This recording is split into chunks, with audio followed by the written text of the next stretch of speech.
And we're starting in five, four, three, two, one.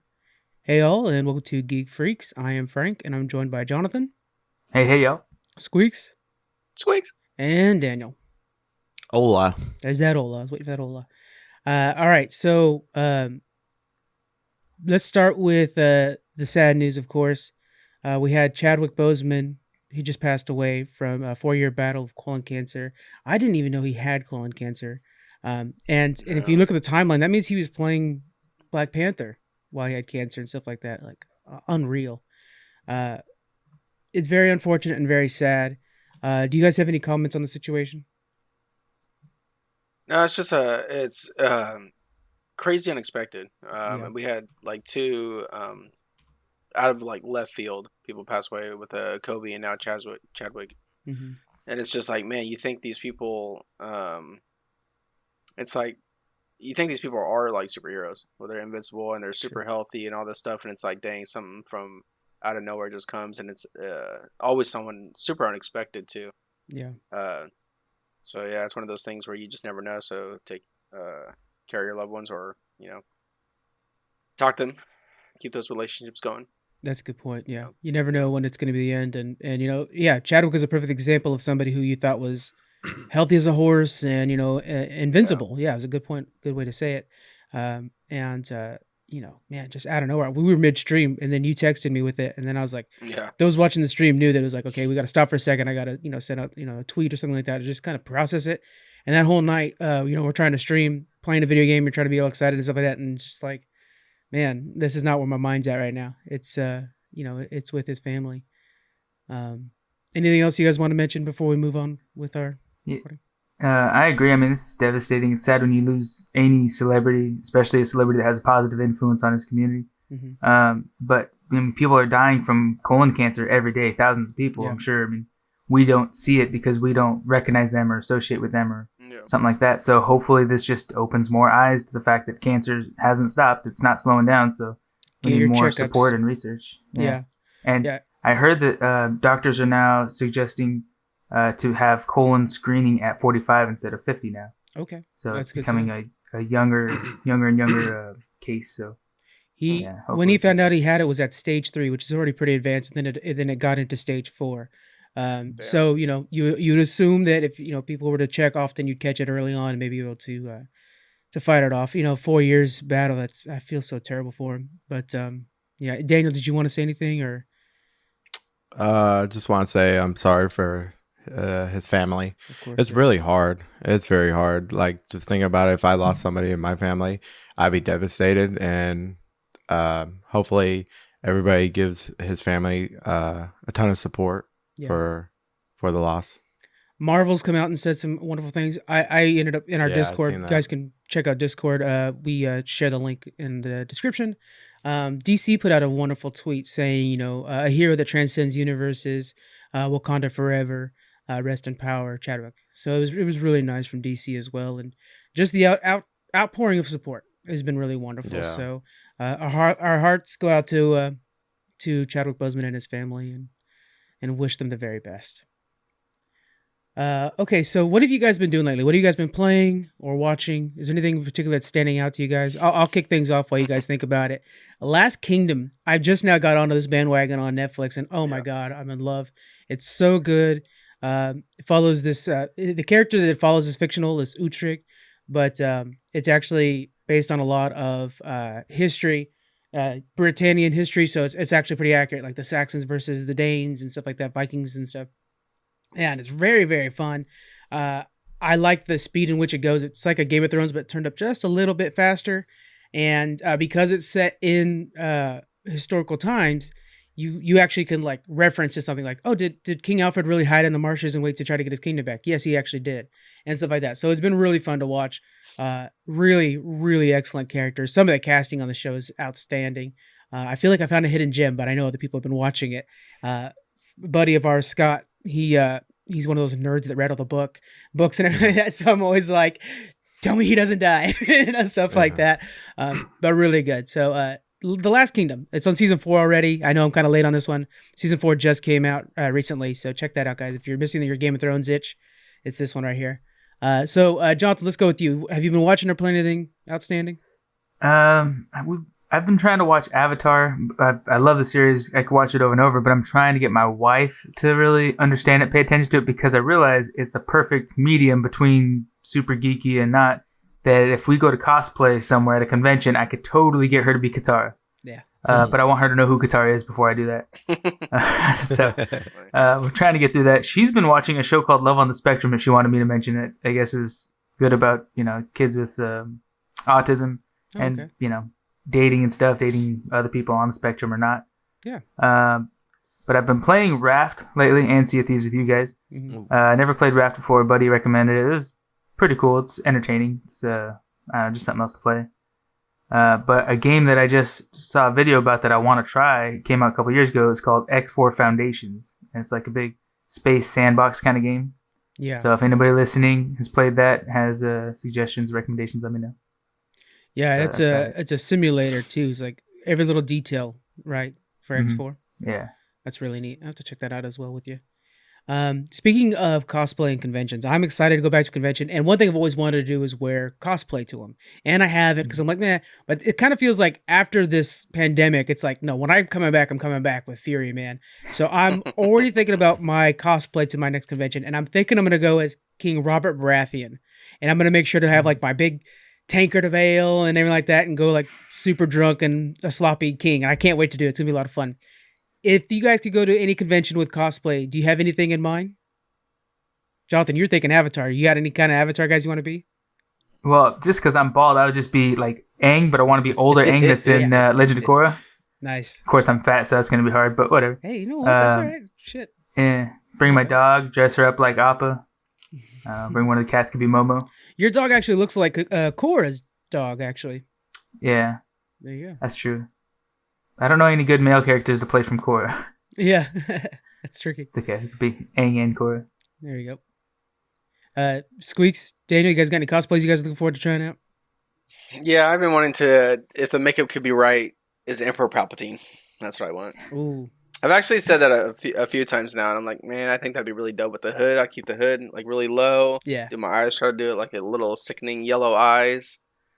Just be a little hunched over here and there. Yeah. I think That's I'd pull good. it off. Yeah. I like when it's like a big robe like that too, because then you're like, I could still be comfortable underneath this thing, you know? Yeah, so that's a good idea. That's smart. Dan, you got any ideas, man? I probably wouldn't dress up. You guys already know. But it'd be cool to go like... He's our cameraman. It'd be cool to go like a Supernatural convention or something like that. Yeah. That'd be awesome. That's a good one. What have you, Daniel, have you been playing anything or watching anything of interest lately? I was watching Legend of Korra, and I already finished that. That was pretty good, but also a little disappointing compared to the last one, the Avatar. Yeah. And right now, I've been playing Call of Duty, Warzone, and Madden 21. Nice. Yeah. Yeah, I always see you on Call of Duty, man. You're like crazy on that thing.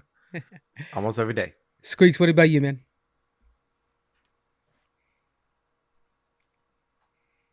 I'm waiting for Squeaks.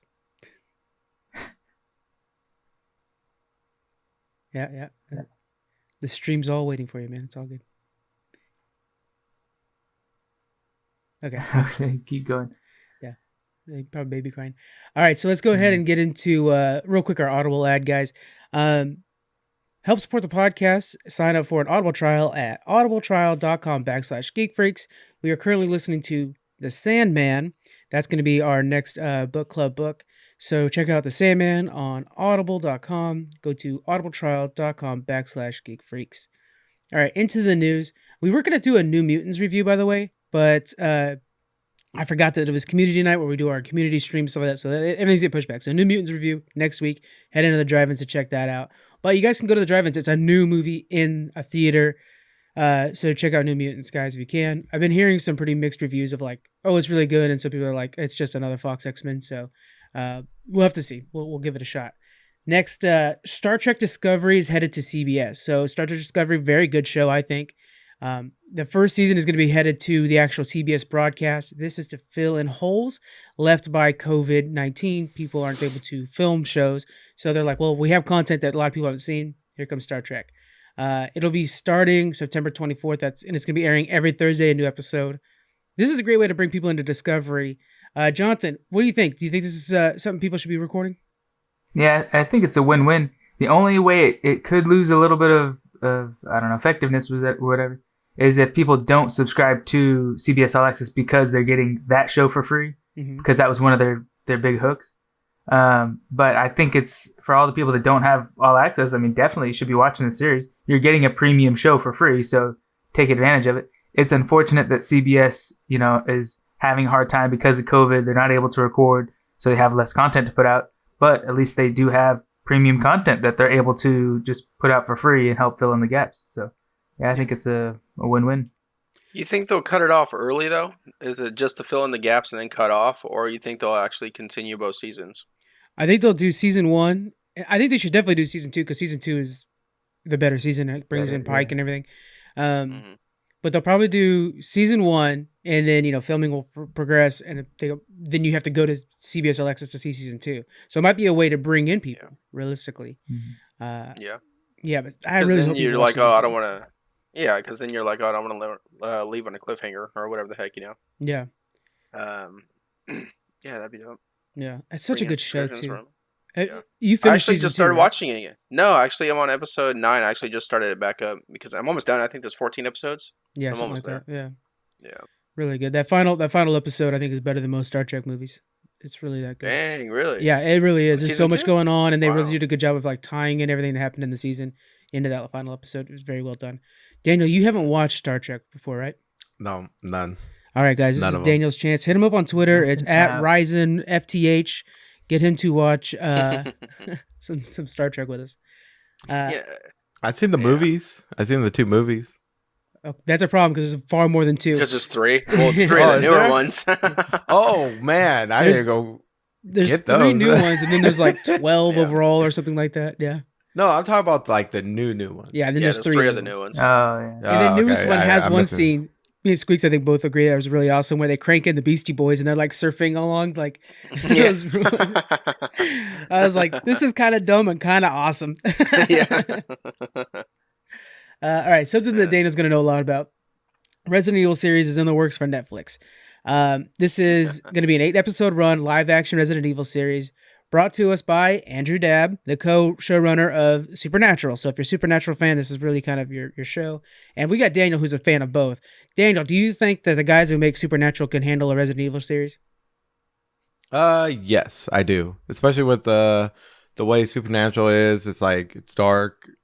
Sometimes it's just dark and stuff like that. It's about creatures, monsters, and stuff. I think they could do it. Yeah. I'm hoping it's based off the games. So we know that the story will follow 2 different storylines. It'll be twin 14-year-old sisters that arrived to Raccoon City for the first time, and it's before the outbreak. So it'll be kind of the ramp up to the outbreak. Yeah. It's also going to be following decades after the outbreak in Raccoon City when everything's falling apart. So we're going to be seeing both at the same time. It'll be flashing back and forth. That's kind of badass, actually. Yeah. I like that. Is that from now? I am not as familiar with Resident Evil games as you are. Is that from any particular Resident Evil game? Those? No. Because you're playing mainly Leon and Claire on the second one, and you're playing as Stars members, I think, on the very first one, right, Squeaks? You're playing as Stars, and you go in there yeah, and you wipe play. the team. Yeah, because And most of then- the characters are adults. So when you bring up the 14-year-old Yeah. girls, Yeah. I mean, there's been little girls, but nothing I could think of that would fit that description, like you're saying. The only girl would be the president's daughter in Resident Evil 4, but That goes in yeah. a whole different continent. but I do have all the Resident Evil books. Maybe I'll have to take a look and see. Okay. Yeah, it's I best when think we they do need actually a new have story, though. What's that? Something that I think we do need something though, not just based off the game, because then we kind of did that with the movies, and they're like, "Oh, that's a shitty ass version of Chris," or "That's a crap Yeah. cosplay version of Leon." Yeah. That's how I feel like it needs its own story. And I'm excited to see a pre-zombie show because Walking Dead, we thought Fear of the Walking Dead was going to show the ramp up to it. I would like to see this ramp up a little bit better. So I think this is a good opportunity for that. We have a quote from Andrew Dabb. Resident Evil is my favorite game of all time. I'm incredibly excited to tell a new chapter in this amazing story and bring the first ever Resident Evil series to Netflix members around the world. For every type of Resident Evil fan, including those joining us for the first time, the series will complete will be complete with a lot of old friends and some things, bloodthirsty, insane things people have never seen before. So I like the idea that he's going to be like, oh, Leon happens to pop up in these few episodes. Maybe we'll get something like that going on. Do all the Resident Evils kind of seem like they're on the same time? Like, do they all kind of happen near the same time? 1, 2, and 3 are. Yeah. And then it's like that's later 4 comes in and he has to go save the president's daughter from psycho villagers or whatever, or cultists. Yeah. He's well experienced at that point. I love that description. Yeah. You have to save the president's daughter from psycho villagers amongst the zombies. Yeah, it's the president's daughter, right? Yeah. Okay, I was like, it should be president's daughter. So so they're pretty close. For sure 2 and 3 are like tied. I think it's is it 2? Yeah, it's 2 then 3. Yeah, it is. Yeah. All right. Let's move on to the Nintendo. We have a Switch rumored to be releasing next year. Switch Pro. It's going to be bringing in 4K resolution. Bloomberg's reporting this. They said they have sources on the inside. They said that not only will it be 4K and more powerful, but it's actually going to come out with a whole new suite of games that are going to be ramped up to the 4K. We don't have a lot of information on this, but I'm thinking, what could Nintendo make that really is worthy of the 4K? Mario and stuff like that, they don't really need that 4K. Breath of the Wild is the only thing I can really consider as like something that could benefit from that. Can you think of a game? Squeaks, we'll start with you. You're a big Switch man. Yeah. Can you think of a Nintendo IP that needs that 4K resolution? I really can't, and the reason is because their art style with most of the games, like the Marios, like the Kirbys, even Fire Emblems and Zelda themselves already look really pretty. So I feel like that the style of what they do is not necessary because it looks like Mario now. Like you see the texture in his hat and his clothing, but even like everything they do, like Splatoon, like nothing requires that to be upscaled. And if it does, then I can see like a third-party game. But for Nintendo's IPs, I just can't see it because the like I said, the art style doesn't need it. Like it's super clean right now. If anything, I'm a little upset that 4K technology's been out for a while, and what Nintendo's doing is just kind of like that. Yeah. The phone company's like, oh, we're upgrading slowly, but it's like, dude, this technology's already out. How do I not have a 4K Switch? Yeah. Well, can I say something? One, I'm finally gonna buy a Switch now. Well, yeah, perfect for those people. Yeah. Save your money and buy one without 4K, so it's half the price. Yeah. They didn't they add like Skyrim or not Skyrim? Dark Souls been on there. And... So they definitely can do 4K on certain games like that. Yeah, probably not Nintendo games like Mario and stuff, but like if they're trying to pull more games into it, like remember I think they added Final Fantasy 10 and stuff like that.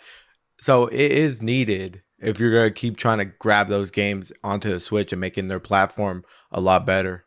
Yeah. Yeah, because they're trying to go back to the GameCube days where they did have all these other third parties.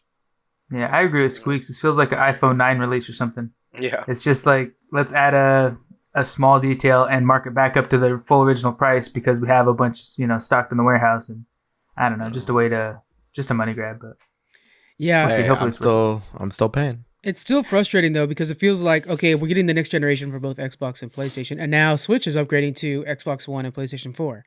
And it just kind of feels like you guys are really always playing catch-up.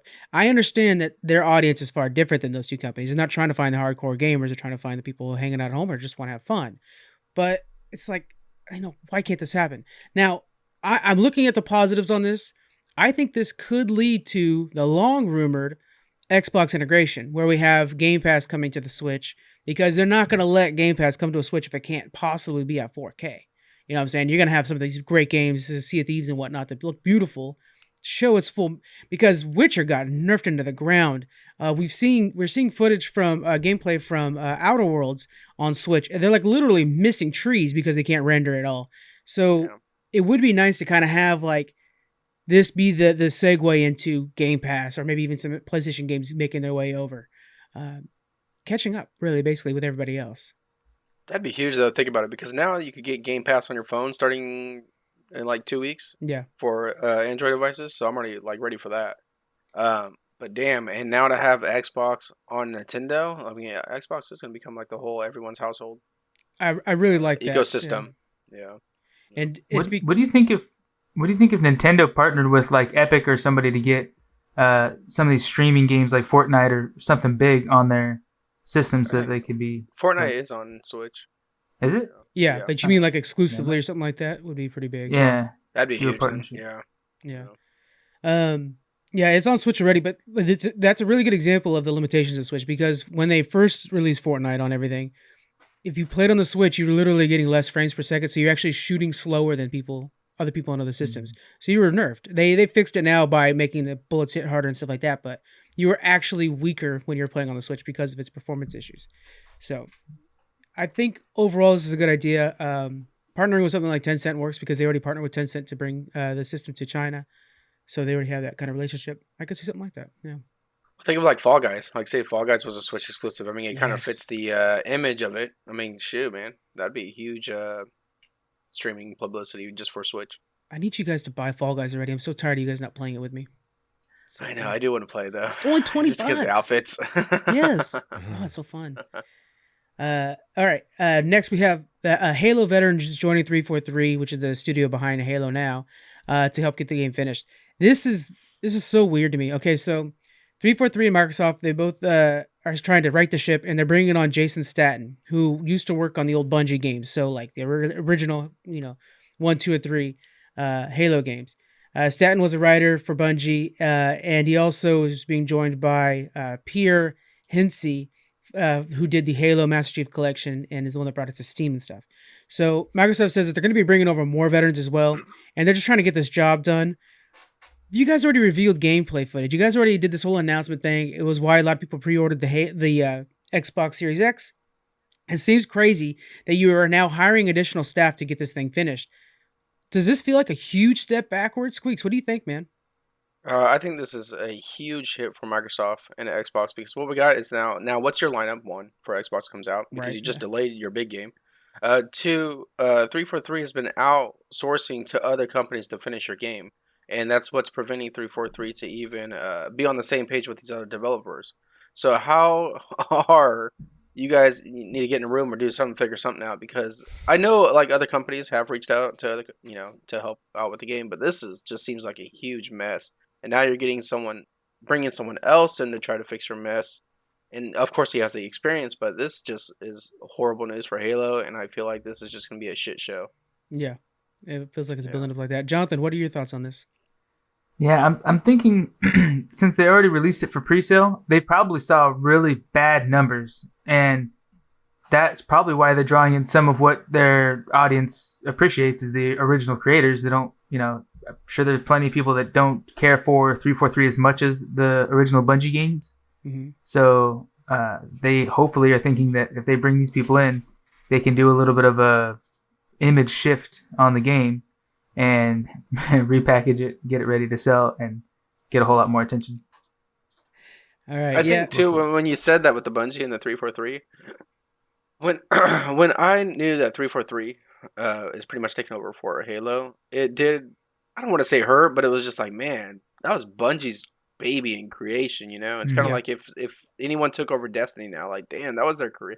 Think of like if Halo became.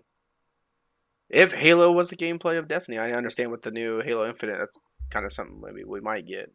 But damn, man, like think if Halo was on that universe, that could have been something, Halo. It likely would have Destiny. Been. They probably were thinking of Destiny far before they lost Halo. That probably was the goal. And they're like, look, we lost Halo, so let's just change what the armor looks like a little bit. Because really, it looks quite similar, right? I mean, for sure. A lot of the aesthetics are similar, so that's probably what it is.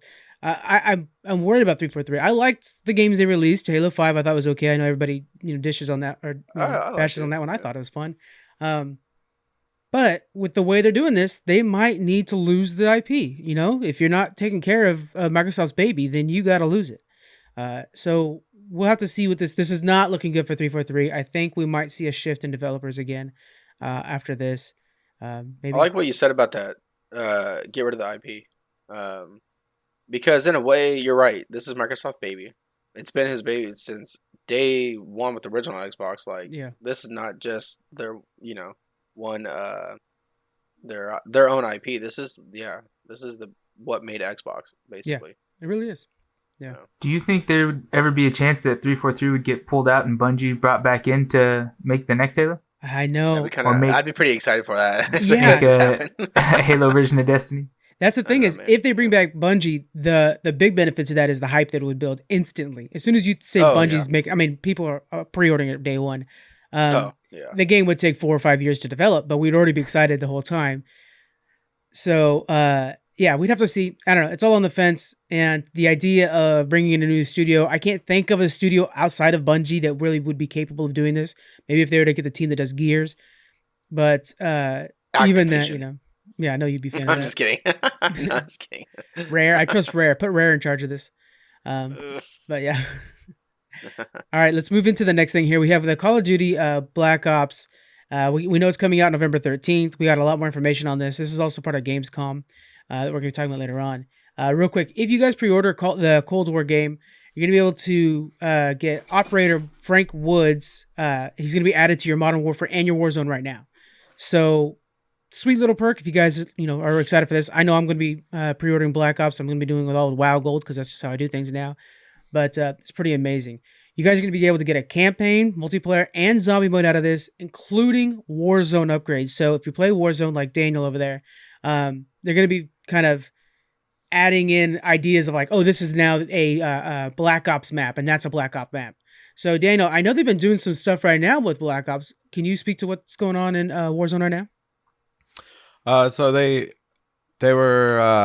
added this Know Your History game mode, and it was for the announcement of Cold War.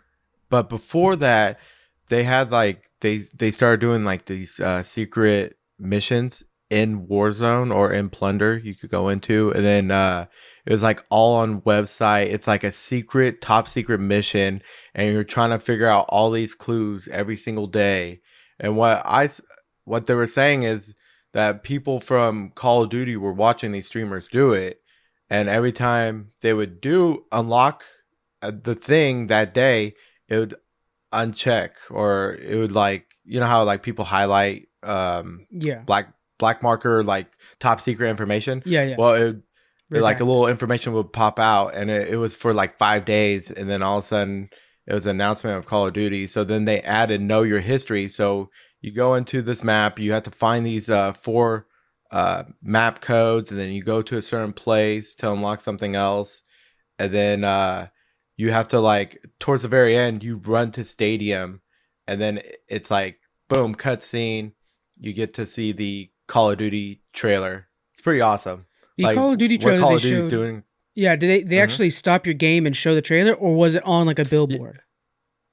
They actually stop your game. So all of a sudden you'll be running a stadium, and there's a timer. Like you have to get a stadium in like 1 minute and 30 seconds or something like that. And then all of a sudden it's the whole trailer of like the guy talking about pretty much conquering. Yeah, it's the Know Your History trailer, which was the first teaser that showed the KGB defector talking about the planes. Okay. Yeah. And then they show a little bit of game footage of like the game and stuff, and it looks pretty awesome. I love how Call of Duty's doing all these little added things, and then also you get like a gun blueprint for SKS, and it's like an old model looking gun. It's pretty cool. It seems similar to how Fortnite does things. Like when the new Star Wars trailer came out or whatever, they actually had it in the theater in Fortnite. And so you wanted to play the game, so you can go watch the trailer. It was just a neat little feature. Yeah. Good way to bring people into your game and to hype people up for the next one. That's a good move. I'm excited for the campaign. I just finished Modern Warfare 2 campaign again, the remastered version. I think Call of Duty's campaigns are some of their best things they have. Here's a description on the actual Battle.net launcher that you can pre-order the game on. Black Ops Cold War will drop fans into the depths of the Cold War violent geopolitical battle of the early 1980s. Nothing is ever as it seems in a gripping single-player campaign where players will come face-to-face with historical figures and hard truths as they battle around the globe through iconic locales like East Berlin, Vietnam, Turkey, Soviet KGB headquarters, and more. So it sounds like we're going to be globe hopping, which again is like a lot of those old Modern Warfare games and stuff like that I really liked. And from the art that we've already received, we know we're going to be playing as an American and as a KGB operative, which is very exciting because then you get to see like both sides of this coin. And you know where we're from, we only really hear about one side. We don't hear about how was it being a Russian during the Cold War. And so it'll be interesting to see like, the fears and stuff like that we had in common through this game. It's always good to have that. I think that's interesting. Any other thoughts on Call of Duty? You guys excited to pre-order this? No. I probably won't pre-order it unless there's like a really good like gun skin or something like that. But I will get it once it's just cheaper. Yeah. Well, the you get to play as Frank would if you pre-order right now. You get to play as a new character. Yeah, I have other characters that I already spent money on. Yeah. Jonathan, you're gonna play this. You spent a bit since you played a Call of Duty, right?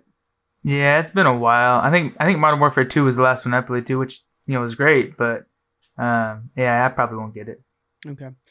Yeah, I think I'm gonna have to. Like I said, I'm gonna get it with World of Warcraft Gold. So for me, it's free, but I'm excited for it.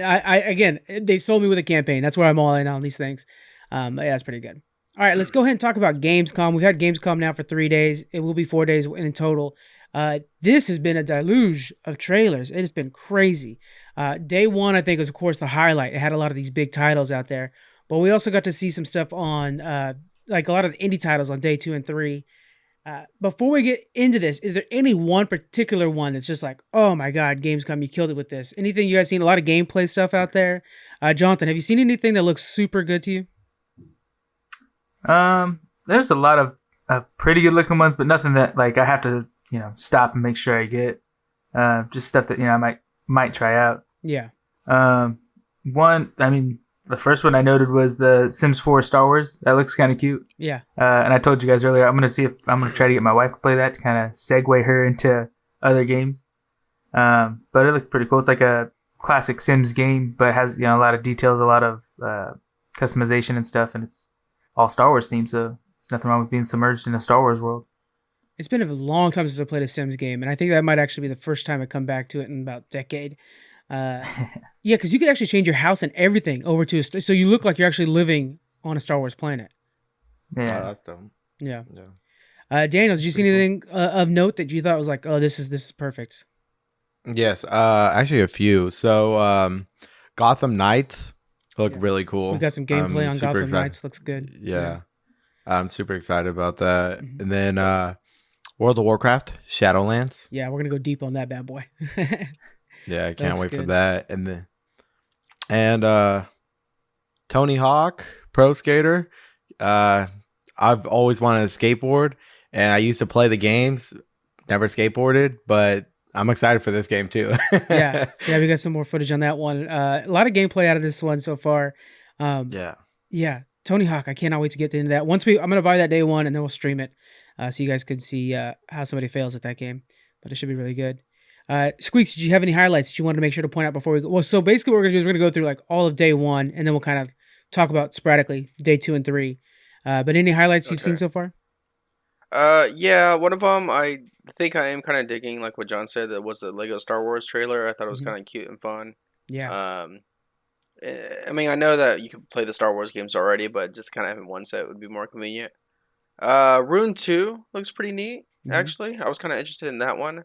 But more other than that, I actually was kind of digging. I kind of want to try. I think I might get bored of this, but City of Gangsters. It looked kind of fun in the cartoony, but I don't know if I'll really be digging it that much. But one that's really caught my eye was the Dark Pictures. It looked like a story-based game with the guy that was he played the Joker in Gotham. Oh, okay, yeah. Well, he played the Joker. I think that was him. He played the main guy in the Star Wars Fallen Order. Yeah, there you go. Yeah. I believe it looked like him when I was watching it. That one looks interesting. A little horror story to me, so that's cool. Yeah. And I can't forget about Blood Bowl 3.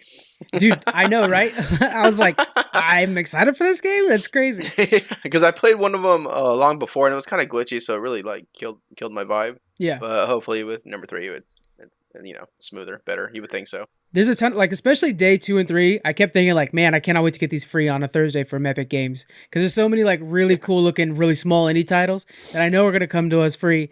But yeah, some of the highlights for me was Star Wars Lego. Like Lego games are always fun, right? They always do a really good job. WB Games kicks ass with these.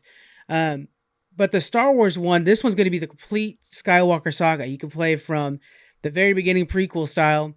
Go through Luke Skywalker in the good old days into the new movies and then get those done real fast. And you get the whole thing. It looks really cool. And so we have like you get the starship battles. There's one part where you get to see Finn riding on one of the horse-looking creatures. So you kind of have a mix of all the gameplays too. I'm really excited for this. Really polished, really nice. We actually have voice in game. I don't think I've played a a Lego game with actual voices in there. That's kind of a newer thing, right? No, I think they started with the Lord of the Rings actually. Oh, really? Okay, I didn't know that they had like so, the actual voice in game for that long. Very early though. Yeah, it's been it was just nothing. Yeah. All right, so let's go ahead and go into day one here, and let's look at some of the stuff we had. We had the Shadowlands reveal. It's coming out October 27th. So we're gonna do a 24-hour stream on the first day of Star Wars. It's going to be up for 24 hours. Me and Daniel used to do this pretty regularly. And that last few hours are getting real loopy and kind of crazy. And we're hopped up on monsters trying to survive. We're going to be doing the same thing for this. We're going to try to. We're getting older, so it's a little bit harder. But we got a little bit more clarity on the 4 covenants. Along with that, we have the first Shadowlands Afterlives. This is a sort of cinematic they're doing now. That's a little bit more stop motion-y. I don't know how to describe this, but it's pretty neat. And it goes into the Bastion faction and specifically Uther. So I won't go too much into what all that means and how much I could spend an entire podcast talking about what this means for Uther and his character and Arthas and all. But we do get to see a little bit more of Arthas, the biggest character in World of Warcraft outside of Thrall, I would say. And Blizzard themselves, they've said, like, we're afraid to touch Uther or Arthas because we don't want to fuck him up. They know that the fans are so attached to this game, they don't want to ruin anything. Shadowlands coming up. Have you guys picked your Covenant yet? I'm still on the fence for my Hunter. My biggest main, I'm still on the fence between going Fae or Venthyr. But Squeaks, what faction are you looking at, man? I'm going to be honest with you guys. Oh, no. I'm pretty much just gonna follow what you guys do. Well, we should pick different factions though, so that we can have the buffs to help each other out. Because I don't want you tagging along with me, and then all of a sudden, like Squeaks can just do what I can do. So it would be good if you had your own faction. So look, I think for you, I will pick one that you guys don't pick. I think Necrolords would be perfect for you. They because they get certain customizations. They get these like bone wings that come out. Is that the bone wings? Yeah. Okay. Yeah. They're that's the only one I really know much about. Like, yeah, that's the only one I really know much about. Other than that, I was kind of just going with the flow, to be honest.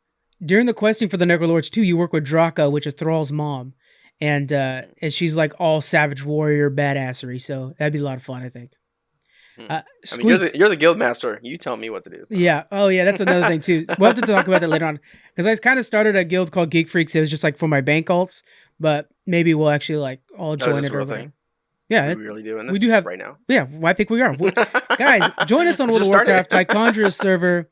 Join the Geek Freaks Guild. There we go. We just started it right now. It is a thing. I'm on Daniel, what do you think, man? What covenant are you going with? The Venthyr? Yeah. Is that Venthyr? Yeah. Okay. Yeah, the vampire group seems pretty dope. Yeah. I don't remember all the abilities, but I gotta double check again. But I think last time we did the podcast, I said I was gonna go Venthyr. Mm-hmm. So I'm gonna double check before I, they tweak the abilities as time goes on through beta testing. So make sure that they're still awesome for you. Yeah. A shaman. So you're a shaman, and then Squeaks, you're gonna go in with your monk, right? I don't know, man. This mage I'm playing with right now, I'm kind of digging her. It. I might be going Hunter, remember? Like I told you yesterday. So, because of that new ability that you could like shoot through walls or whatever. Yes. That looks awesome. That is really cool. Yeah, so resonating might go Hunter, or I might just do both and then try to figure out which one seems fun. I'm going to do both. So I'm going to be doing Hunter and Paladin. My Paladin's going to be in Bastion, and my Hunter is most likely going to be in the Fae, just because of the gold making profits too. So it's kind of nice on that one. They have their own farm they can farm up. So that's pretty nice. Yeah, still on the fence. Now, Jonathan, you haven't played World of Warcraft since Wrath of the Lich King. Does this interest you at all? Not really. I mean, I'm sure it's a great game. It just takes so much time commitment, and I wait a minute. Bite off more than I could chew. Then I end up just not playing, not getting to the checkpoints and stuff. And I recall hearing you say that you wanted to play an MMO. This is your chance. Yeah, Get into a small World of one. Warcraft. I'll play like a mobile app, maybe. maybe we'll have to buy Jonathan Shadowlands just so he could play the initial level with us and then stop playing.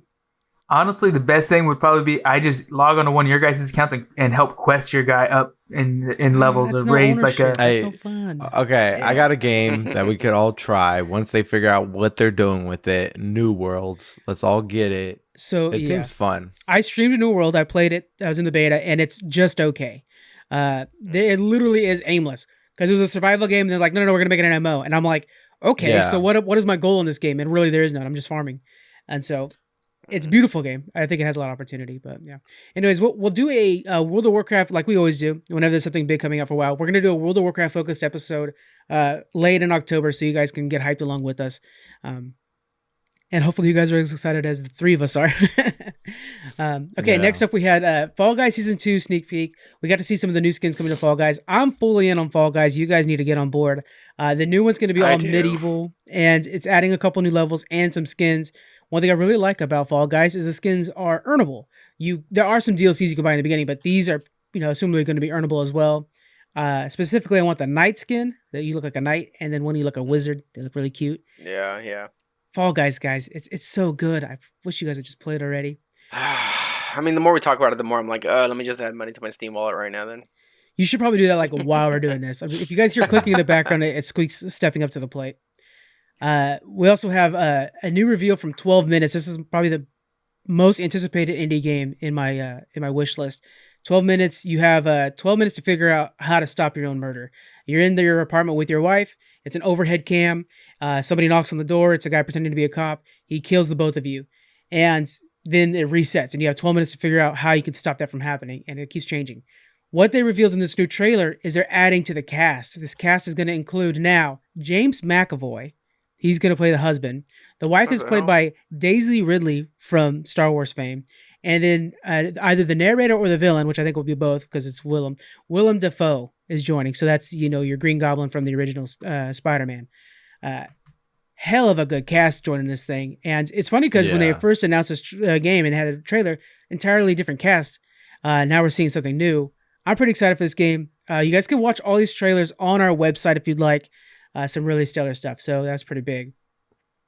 What do you think there's gonna be multiple levels to this thing, or is it just this one solve your murder and that's it? Well, it's the one apartment that you're stuck in, but every day, every 12 minutes, it's something new's happening. So it's like it's a different thing every time you're playing.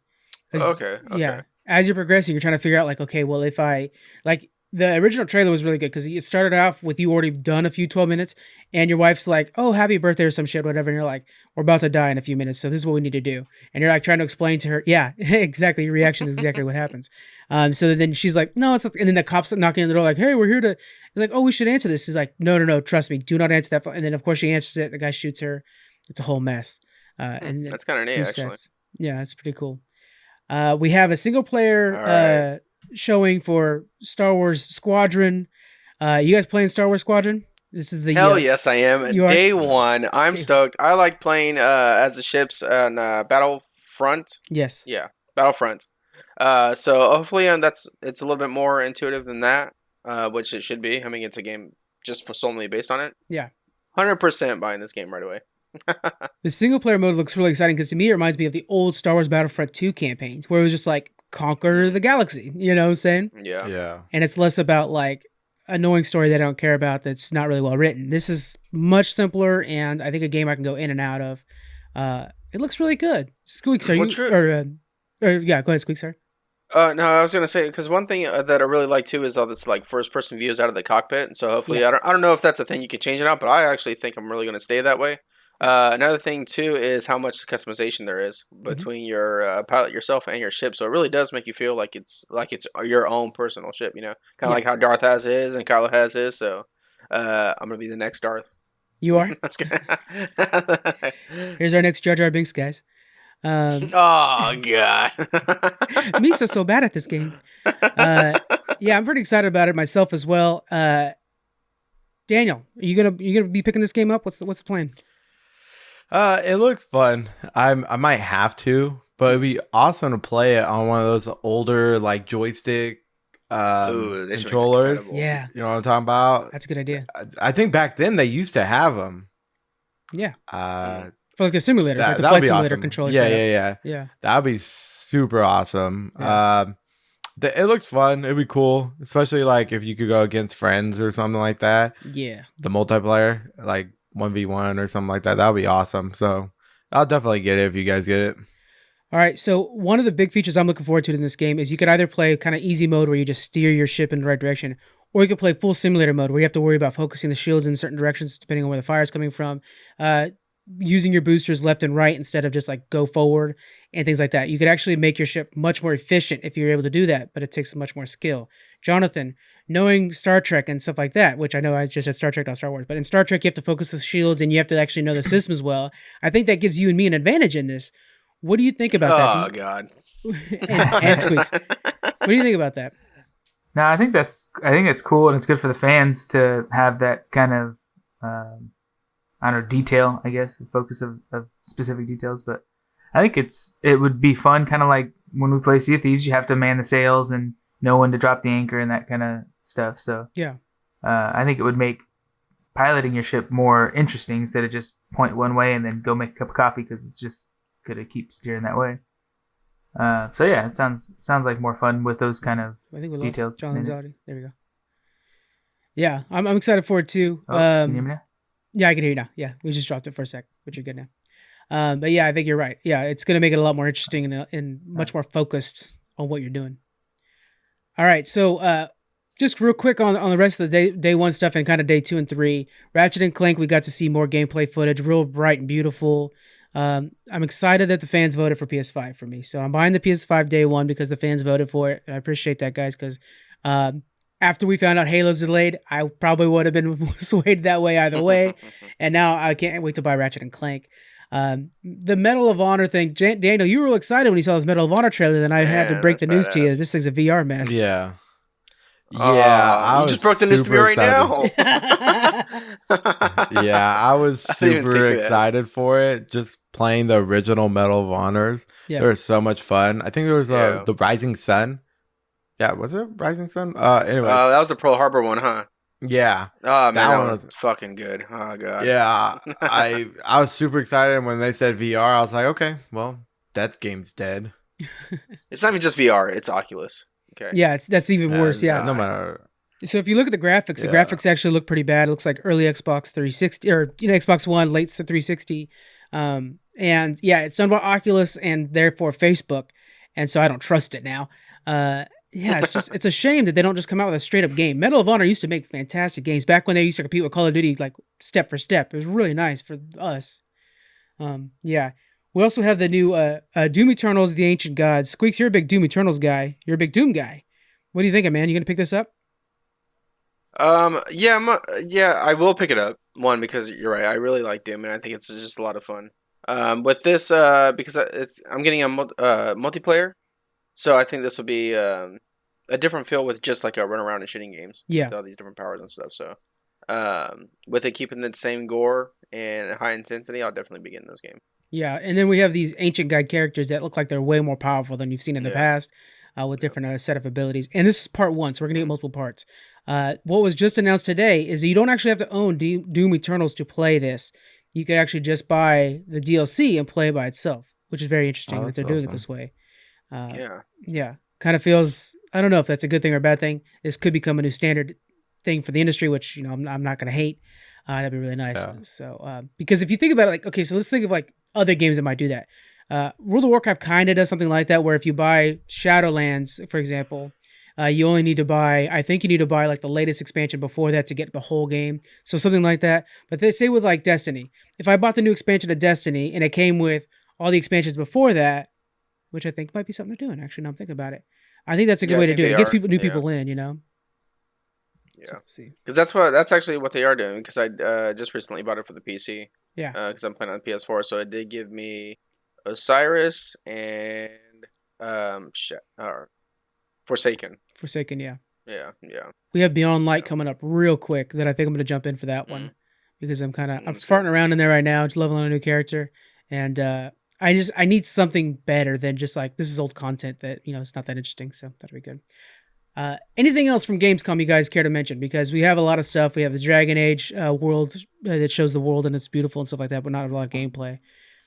Anything else out there at the Gamescom? From day one? Game that looked kind of...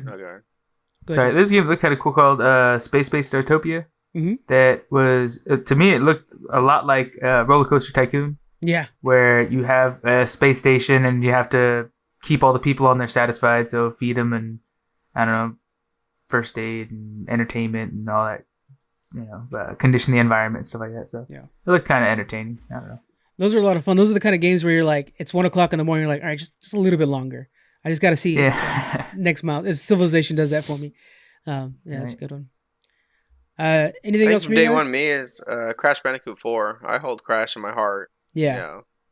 Dearly because of how many years I've been playing it since the original PlayStation. So to actually see like an actual continuation instead of just these remakes, it's gonna be really neat. Looks good too, and there are certain levels they're adding where you actually get to play. They're supposed to be really hard to do, but it's actually like the original test game for the original Crash. So it's actually a side scroller Crash, and you unlock these hidden levels within game. That's something that was just announced during Gamescom as well. Oh, wow. That's pretty neat. Yeah. Daniel, any last bits you want to get out there, or are you just going to be buying all these games? I won't be buying every game, but maybe Assassin's Creed. Yeah. I actually skipped a lot of them, and this one looks really good. Yeah, I'm excited to be a Viking again, be the Danes. Yeah. So guys, on our website, we have the 3 days, and I'll make sure to put the fourth one up tomorrow. But by the time this episode comes out, you guys, all 4 will be up. So you guys can check out all the trailers. For the most part, all of them are up there. In case I missed any. Like the day 3 has been nuts. I mean, it was like 40 freaking trailers. So I try to put as much as possible on our website. A lot of it is IGN exclusive, so they're IGN videos. Because of course they are. IGN's always getting those exclusives. But yeah. So you guys go to our website and check those out. Are you excited for Minecraft Dungeons? You didn't even like bring that up. The new DLC? No. Yeah. I'm not. No, really? I really am okay, not. No, it's okay. I'll probably play it at some point, but I'm not like excited for it. Yeah. All right, let's get into Bill and Ted Face the Music. I got the chance to watch this. It's in the drive-ins, and it's also on Amazon Prime. You guys can pay a little extra and be able to watch this. Let's go ahead and do a quick review and a quick grade for this thing. So, I believe I'm the only one that watched it, right? Now, do you guys watch Bill and Ted? Just real quick check. No. I didn't even know it came out. Yeah, it's out. See, that's how excited you should be for this review. It's going to be a spoiler-free review. So, first of all, just a little bias thing. I love the first 2 Bill and Teds, was a big fan. And I'm going to throw this caveat out there. If you're a fan of the first ones, if you get that humor and enjoy it, you'll enjoy this one. If you don't like that like overly silly California voice, you're not going to like these, but I just always thought they were a hoot. And so I'm on board. We do follow Bill and Ted in the future. And as you know from the trailers and the synopsis already released, they didn't release the song that saved the world yet. And they're trying to figure out what it is. And they get approached by the future guys and say, like, look, you got to figure out the song. You have until tonight to figure it out.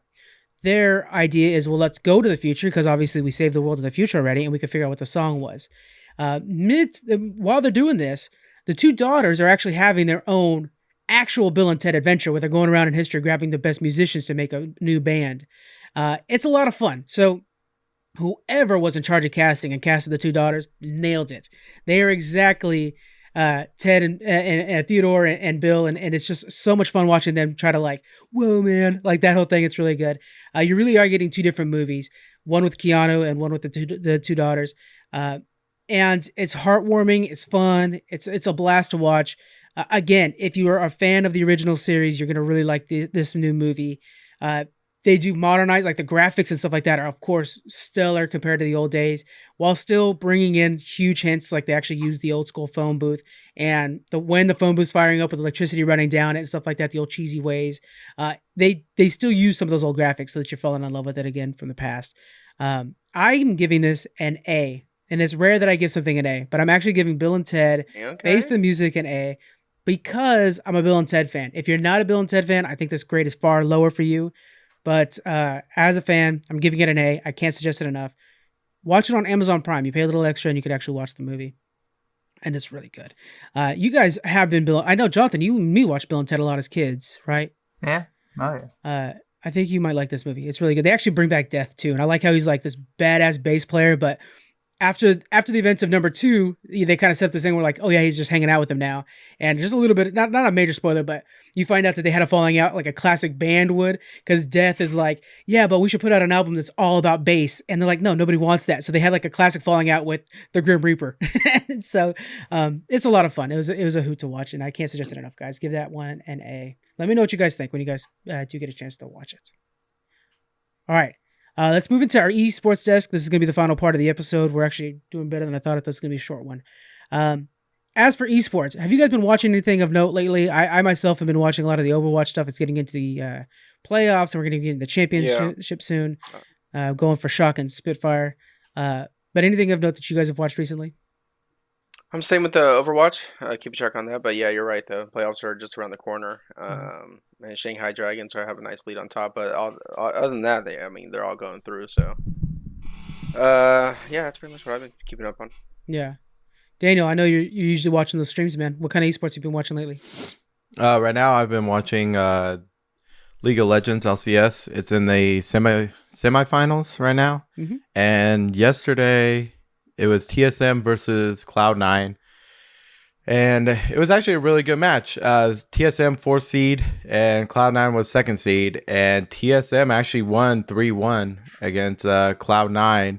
And it's been since 2017 that they had a berth in Worlds. So TSM's going to Worlds. And now today, we're waiting for the Team Liquid versus FlyQuest match. And then it'll be finals after that. And hoping TSM wins it all. Let us know how that goes, because I know you're the League of Legends guy for us. So let us know how that goes. Yeah. We'll write an article on that, get that up, and then next week or whenever, as soon as possible, we'll have you break down how good the match was, if you don't mind. Well, yeah, real quick, the TSM Cloud9, just want to say the player of the games were Bjergsen, the mid laner for TSM. He performed amazing, and pretty much all the matches. Just the one game he had a bad game, but every other game he was really doing really good to support his whole team and everything with Twisted Fate. Yeah. Yeah, it was really good matches. I wish I was good at Twisted Fate. He's so cool. I'm so bad. Yeah, it's crazy that he takes a little skill to know where you should ult at what point. Yeah, or you're just gonna die. So yeah, he plays them pretty well. It was good. It was really fun. Nice. All right, so let's go ahead and get into some stories here. PUBG Mobile is getting a big 1.0 update and a $2 million esports tournament. So first off, Tencent says the 1.0 update is scheduled to release September 8th, and it's going to be bringing huge frame rate increases and a 76% decrease in lag, depending on what device you use. So they're trying to make it more esports friendly, right? Because your latency and everything like that, they're the pinnacle of focus when it comes to esports. They cannot be bad. And PUBG Mobile is one of the most popular mobile esports game out there. It's outdoing the PC version by a mile. So it's getting visual updates. So they're going to be overhauling a lot of the textures that you see, like especially on items. They're all going to get better. Everything's going to start looking a lot better. I think what it is they released the game thinking like, yeah, it's just a PUBG but on mobile, and they saw how popular it got, and especially like in Asia and stuff like that, where mobile gaming is real big, and they're trying to like, okay, let's actually invest money in this and actually make this something we can focus on. The tournament is going to be starting in November, and it's going to be called the Mobile Global Championship. It's going to be taking place amongst the Americas, Europe, South Asia, Southeast Asia, the Middle East, China, and China, and it's going to be a $2 million pool. I unfortunately am not good enough to even touch that, but I look forward to watching it. So just a quick stats on this, because this is all something I didn't know. Since 2018 is when it got released, it out-earned the original PC version with an eye-popping $1.3 billion in revenue last year. $1.3 billion from a mobile game, guys, for PUBG Mobile. The game has more than 6 million downloads and 50 million active players in China. Shows how huge it is over there. PUBG, I know we all played PUBG. The mobile version, if you guys ever tried mobile version, I did, was bad at it. Jonathan's saying no. Yeah, I can't do mobile game controls. You just don't have the same control over your game. I don't know how people can play those competitively. Yeah. It just, to me, doesn't seem like it can be that accurate, right? You're trying to flick and turn real fast. I just don't have that skill. Yeah. Now, if one of these game developers created a phone like we've talked about, or a mobile device that was made for gaming and had a whole lot more control, I'm thinking like a smaller Switch or PSP kind of thing. Mm-hmm. That would be awesome. I would totally be down to buy a mobile game device system that's for this kind of a game, but just playing it on your phone, there's just no way I could get those controls down. I'm gonna assume. I mean, this would make sense. I just want to verify that the PUBG mobile esports, you're only using your phone, right? You're not being able to connect the Bluetooth Xbox controller to it. Exactly. Yeah, it's actually Okay. because people can do the keyboards too, but all that is outlawed during the esports. You can only use the phone. It makes sense. I just verifying because then like in John's case, like there is something that you can do is just Bluetooth to an Xbox controller, but yeah, if it's in the tournament, then that's a hard deal to a skill I don't have right now. And we talked about in the past, when you see the kids playing these games, it's amazing. Like one of the Fortnite tournaments were won by a kid playing on an iPad, and I was just like, oh my god, he's so fast. He would have beaten my ass by a mile. It's just pretty crazy. This is pretty neat.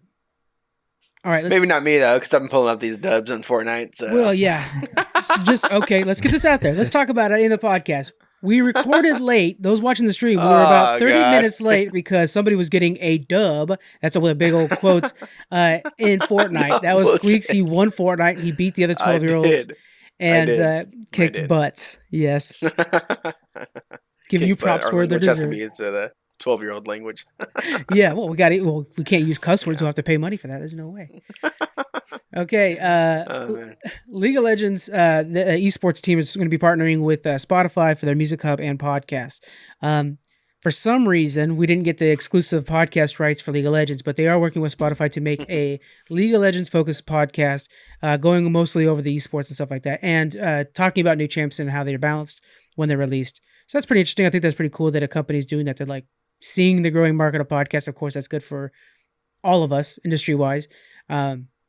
And really smart. Spotify has already partnered before with Overwatch back in 2018 to create these 5 different playlists that people can play while they're playing Overwatch. Same thing's going to be happening with them. They're also going to be creating these different events that are focused around the Spotify playlist and the music and stuff like that. So it's pretty smart. And they're actually creating a world anthem that's going to be used. So Spotify is really basically going to be becoming the music center for League of Legends. So when you're watching these sports, you're noticing some badass music in the background. It's actually coming from Spotify. They're actually making it. So this is pretty neat. I like the idea of these big companies partnering with esports companies. Makes me think of what we can see in the future. Do you guys use Spotify? I use it all the time myself. So for me, this is cool. Jonathan again is saying no on this one. Yeah, I use Pandora, but I imagine they're pretty similar. But I think this is smart for these companies to pair up together, because when you're playing a game, the background music and the sound effects, or just whatever music you choose to put on, if you're listening to 80s classic rock, that really resonates with you as a gamer and it makes a connection. So if they build that soundtrack for you and you just happen to be listening through Spotify, that's a huge deal in a big market that hasn't been tapped before. Yeah, and this really leads into the idea of we need music that we can play during streams, because when you're streaming, yourself kicking ass in Overwatch or League of Legends, if you want to put it up on YouTube, you have to worry about is it copyright free and stuff like that. This would be music that is totally free for you to put on YouTube. I like that idea. I like the idea of the company getting behind that. Like, here's music you guys could use. Is there any other companies you guys can see that should partner up with an esports company to spread their brand and spread their use? I could see webcams and stuff like that doing that. Would be really nice. We already see sponsorships, but I'm seeing something like this where it makes sense, where hey, we'll host all you guys' music, stuff like that. Is there any other company partnership you guys can see in the future would be a good idea? Well, doesn't Amazon do a Amazon Gaming or something? Did they are doing something like that right now? Yeah, well, they're doing a lot with the Twitch because they own Twitch, so they're doing a lot of. I was going to say, how come Amazon? Okay. So then, how come Amazon Prime can get into where they have their Amazon Prime Music? It's going to do similar stuff to what Spotify's doing. Oh, dude, that's a good idea. Yeah, so if you have, I like that idea. So then Amazon Prime Music has certain playlists that are Twitch friendly that you're able to stream for free. That would be a good idea. Because you're tying in 2 different things there. Twitch you might as well. Music, yeah. It's hard because say I want to listen to some Taylor Swift while I'm playing Overwatch. Of course, everybody loves Taylor Swift and Overwatch together. I can't, even if I'm listening it through Amazon Music, Tay owns it, not me. And so I can't put it up on YouTube or anything like that. I have to worry about her suing my ass and ripping it down. So yeah, she would too. She would. Oh yeah, she's so vengeful. So we have to worry about that. Another thing I wanted to talk about is Sport 5, the agency that represents a lot of these Dallas Cowboy players or whatever, a lot of actual sports players, physical sports players, not actual sports players. they established a global esports unit. And I like this idea. They have a whole division now that's going to be representing esports players. What could this do for the industry? We're looking at players that now will have the ability to negotiate their contract, be able to demand a certain amount of money. We see this all the time in sports where, like, say, Dak Prescott's not going to sign his contract until he gets X amount of money. Now we're seeing that. We could see that in the world of esports. Do you see the benefits, the pros and cons? Let's talk about the cons as well, of representation for these professional athletes in esports. Daniel, do you see any pros and cons with this? Not really, honestly. No. I'm kind of confused about it.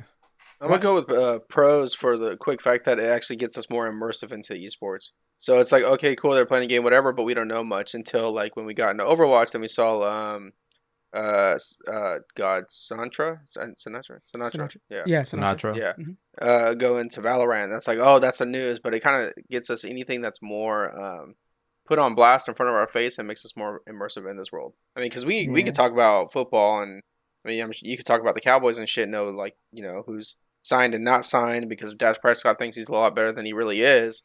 Stuff like that. And we just keep it's already a very competitive industry.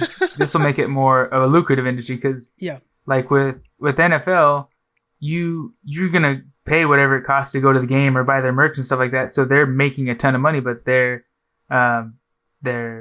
players are getting paid, you know, millions of dollars. While in esports, I'm sure there's plenty of advertising and money being made, but it's not going to the players as much. Right. You have to win more often than not to get paid out at all. Oh, it's tournament so I think that'll it'll help make it more you know, financially lucrative to where people who want to play that aren't the best can still have a chance of making it a career.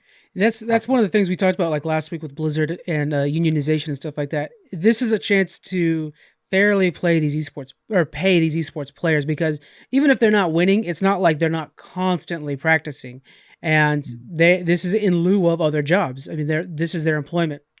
And the idea that, you know, you run into a bad string or something like that and maybe not get paid as much, this is a chance for you to not only argue for your fair salary, but we could possibly see this be the future of an organized players union, like the NFL's player union and stuff like that. We could see something like that form out of this. These are all the steps we need on every front. These are the steps we need to see esports become more mainstream, which overall is my main desire from esports, is for it to become more mainstream and for people to take it more legitimately. When you have players actually being fairly paid, this is your shot. This is your chance at it. And then, of course, you know, Squeaks hit it on the nail on the head. The drama is a lot of fun to watch too. When we're waiting for who's going to sign what, and like, no, they did not just grab Sinatra or Ant. Yeah. If Ann signs with like Dallas Fuel or something like that, I'm going to be pissed. You know, he's my guy right now over on Shock. That kind of thing. I think that's smart.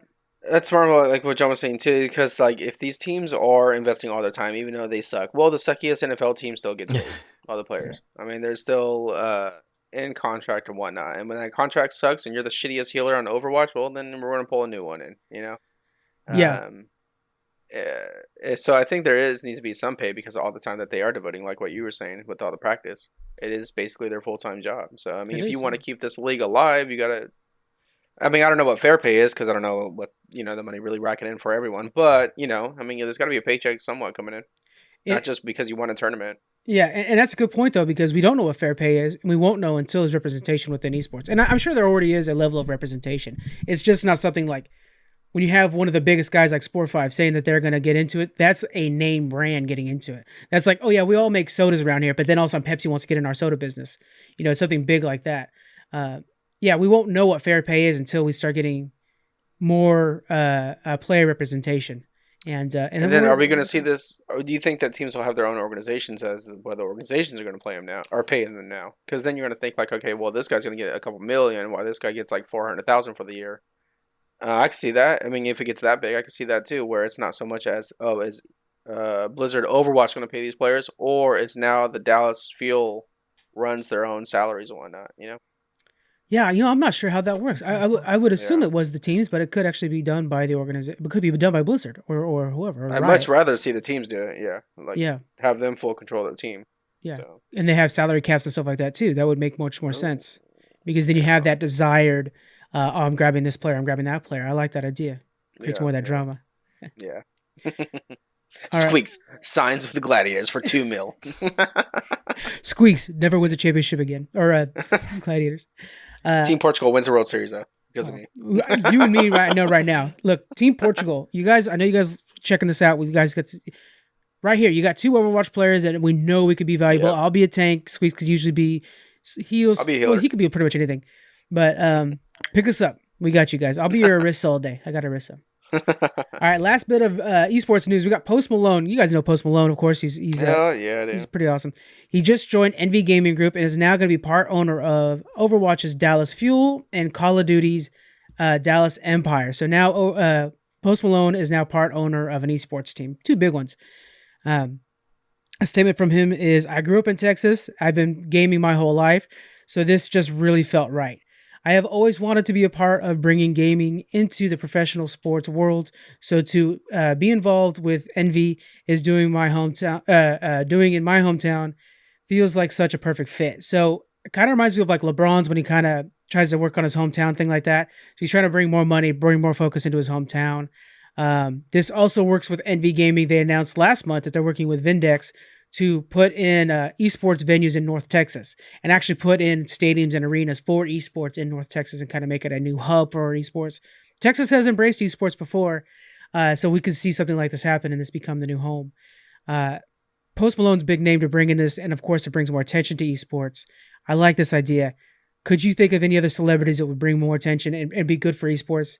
I'll go ahead and start us off while you guys think about this. I think Kanye West should get us esports team. The guy's nuts. Dude, I mean, anything, no matter what you say about him, man, he's all over news, good or bad. Yeah. So that's just crazy amount of publicity that would be for him. If he bought the Gladiators and was in charge of their draft, oh my God, dude. I have Yeezys and I have a Gladiator jersey. Let's fucking do it. Yeah. I have I would love this, dude. And then the big names, of course, if you're a Post Malone fan and not an esports fan, you might be checking this thing out. You just bought a freaking sports team.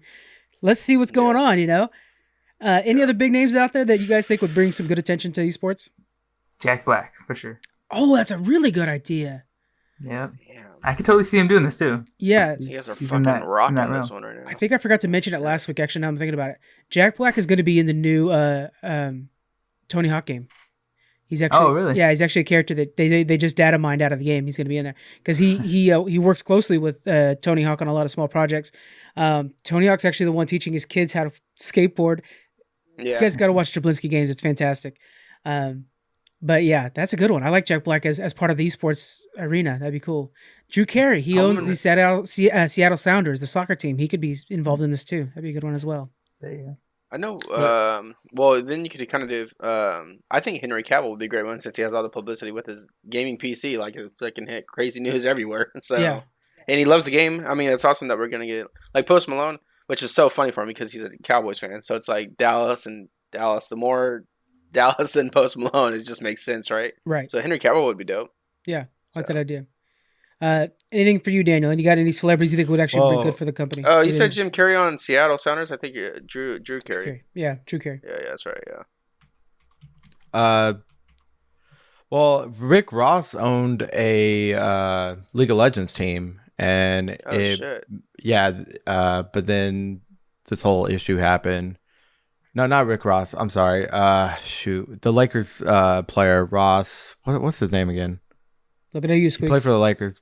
Ross, something. Lakers player Ross. Yeah, Fox. What is it? Fox? Ah, damn it!